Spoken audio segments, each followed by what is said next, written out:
There just don't seem to be so many dictators about nowadays.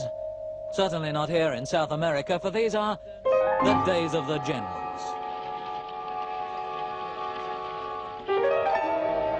In most countries, the military have got together and thrown out their strongmen. Argentina and Peru, Venezuela and the Dominican Republic, Colombia and Guatemala. They've all sent their dictators into exile to live nearer their numbered bank accounts.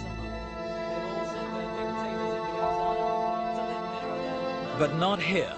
This is Paraguay, still firmly in the hands of the last of the hemisphere's old-style dictators.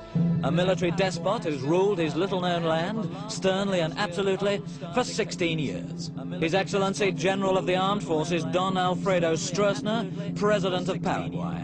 A man with the power of life and death whose grip shows no signs of weakening, who remains the last dictator.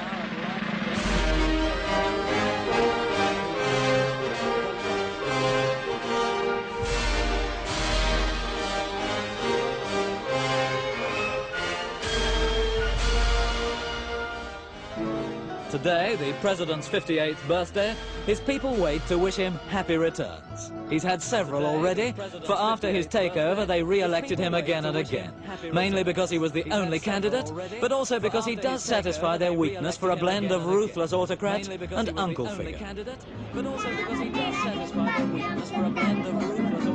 He rules by habit, the rare habit here of command. And his countrymen's convenient habit of obeying any order.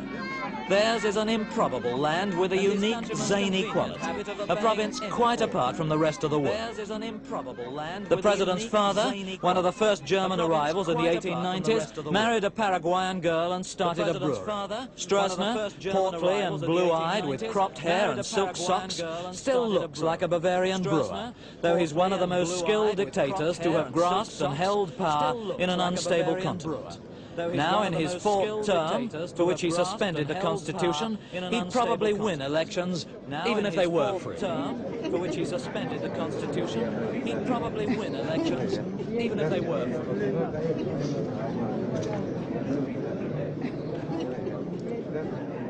His people know that to get on in their remote and backward land, they've got to get in the queue, amigos, and smile.